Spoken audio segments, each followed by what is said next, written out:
राजनीति का सबसे बड़ा खेल खेल गई रजनी अपनी बचपन की सहेली अनुपमा के साथ। भुगतना पड़ेगा अंजाम। नमस्कार दोस्तों, स्वागत है आपका आपके अपने चैनल हंग्री स्पिरिट्स में। हंग्री स्पिरिट्स देख रहे सारे दर्शकों का मैं अंजू शर्मा दिल से स्वागत करती हूं। तो अनुपमा के जरिए कान्हा जी वो सब बातें लाकर सामने रख रहे हैं जो इस संसार की कुरीतियां हैं, जो बुराइयां हैं। राजनीति भी अगर सही ढंग से की जाए तो लोगों का भला करती है, मगर अगर रजनी की तरह की जाए तो अपनों को ही सबसे पहले दांव पे लगाती है।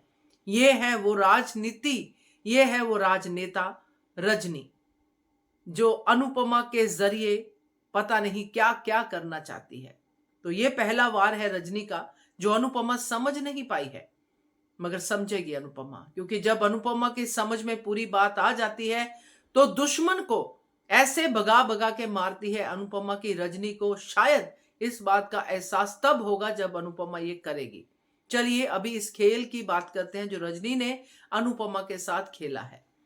पहले वही निवेदन, जिन्होंने अभी तक चैनल को सब्सक्राइब नहीं किया है कर लीजिए, साथ में दोस्तों बेल आइकॉन दबाइएगा ताकि आपको हमारे वीडियोस के नोटिफिकेशन मिलते रहें।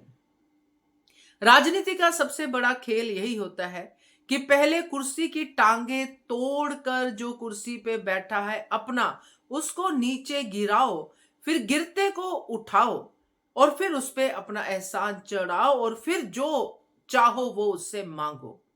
यानी कि एहसान चढ़ाने के बाद ही राजनीति का पहला पड़ाव पूरा हो जाता है, क्योंकि दूसरे को आप अपने एहसान के नीचे दबा लेते हो, खास करके शरीफ लोगों को, अनुपमा जैसे लोगों को, क्योंकि इनसे निपटने का यही एक जरिया होता है। क्योंकि पैसे से ये लोग बिकते नहीं हैं, लालच में ये लोग आते नहीं हैं, अगर आते हैं तो एहसान के दबाव में।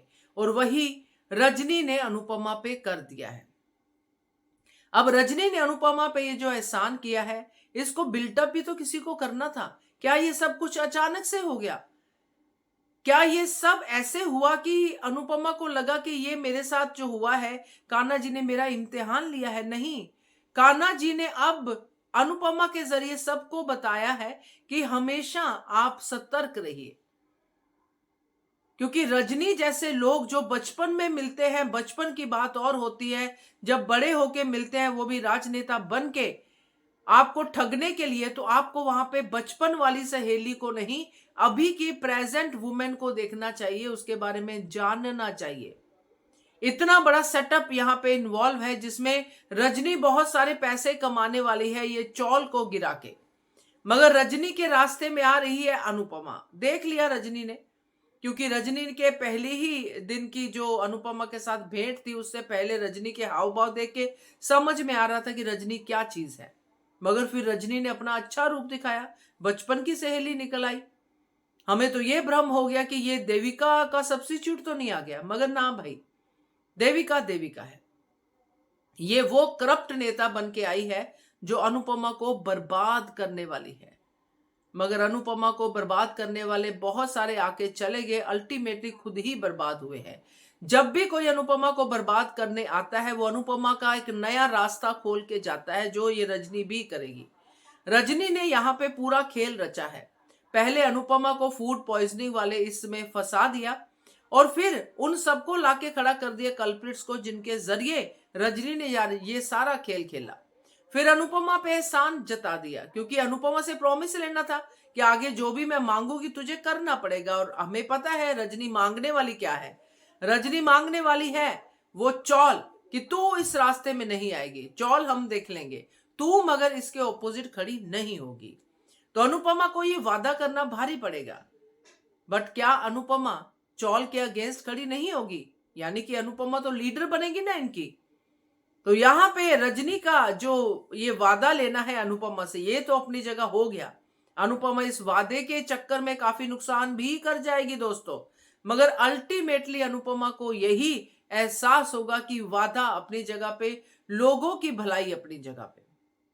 और जब ये पता चलेगा कि ये वादे के पीछे कितनी बड़ी राजनीति खेली है इस रजनी ने, तो अनुपमा तो ये सुनकर और ये देखकर अवाक रह जाएगी कि मेरी बचपन की सहेली किस तरह से मुझे अपना दुख बता के कि मैंने ये मेरी जिंदगी में ये हुआ, प्यार हुआ, ये हुआ, शादी कर ली। और यहीं पे उसने एक लाइन में क्लियर भी कर दिया कि वो कितनी करियर ओरिएंटेड वुमेन है। शादी के लिए वो अपने प्यार को भी छोड़ सकती है, करियर के लिए। हस्बैंड की डेथ, ये वो सब कुछ उसने अपना सिंपथी ग्राउंड अनुपमा के सामने बना लिया। तब अनुपमा ये सारी चीजें रिकलेक्ट करेगी कि रजनी का ये सारा प्लान था, मुझे पहले कॉन्फिडेंस में लेना, फिर मुझे फंसाना और फिर मुझे बचाना। और यही राजनीति का खेल है दोस्तों।